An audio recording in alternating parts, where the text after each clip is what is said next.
This is Wendy, and I am here to talk to you about why your mind is wired for self-sabotage. And this is where the problem lies. Many of us get very confused with our minds and think that we should control our minds. And our mind is sabotaging us. It sabotages us all the time. And I want to show you 3 different ways your mind is sabotaging you. And you will learn why you self-sabotage and how you can break those negative patterns. And before we do, I'd like to introduce myself. For those of you who don't know me, I'm Wendy Johnson, a transformational life coach from Indian Wells, California. And I'm spending the summer in Montana at this beautiful cabin here in the woods. And I'm coming to you live to help you out with self-sabotage. And I love helping women who are stuck and who are overcoming challenges so that they can live a life on purpose with passion, purpose, and peace of mind. But back to the topic, the 3 ways that you sabotage your mind.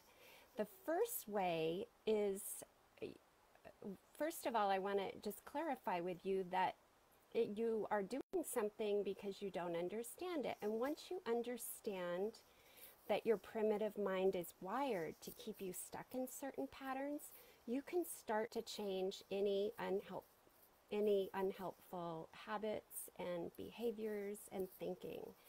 And when you get this realization and understand, then it's life-changing. And this is where I want to point out these 3 ways that you self-sabotage. The first way is the familiar makes you feel safe. You are hardwired and super coded to navigate towards the familiar and run away from the unfamiliar. And you want the same old thing. When you see a 2-year-old kid, he wants the same food, the same environment, the same story read to him night after night. Take a relationship as an adult. When you are an adult, you gravitate towards the same type of relationship. You are familiar with the destructive, heartbreaking, just negative people, the negative relationship. And every relationship continues to be the same because you are familiar with those issues, and it feels comfortable to you because that's what you've always known. So what you want to do is make the unfamiliar familiar, and you say criticism is familiar to you, then you want to make criticism unfamiliar, and you want to make praise familiar. So it's just changing those thoughts when you notice them. You're making success and money familiar. You're going to the gym rather than sitting on the couch eating potato chips. You're making that familiar. And there's statistics that show that over 70% of people who win the lottery lose all their money and go bankrupt within 3 years because they only know the familiar of living paycheck to paycheck and not having money, and they don't know what to do with the money. So they are hardwired to the familiar of no money, and when they have the money, they self-sabotage. So just pay attention to what it is that you really want and what it is that you're doing to sabotage yourself. And the second way we self-sabotage is fear of rejection. And 500 years ago, 2,000 years ago, you would die from rejection.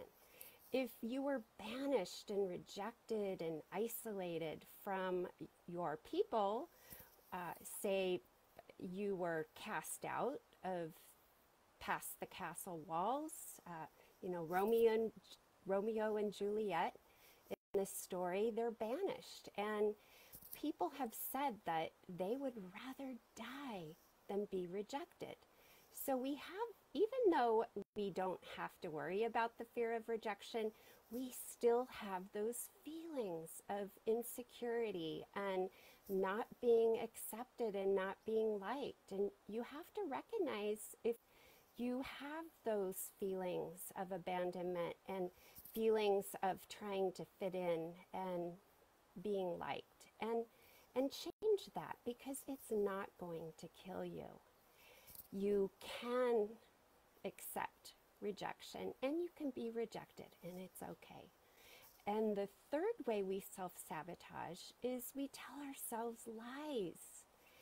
And I want to know if you can relate to any of these. Have you ever said, I'm a big fat pig, or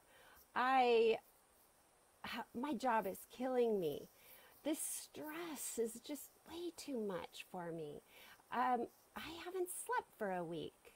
My kids are driving me insane. I'm dying under the pressure.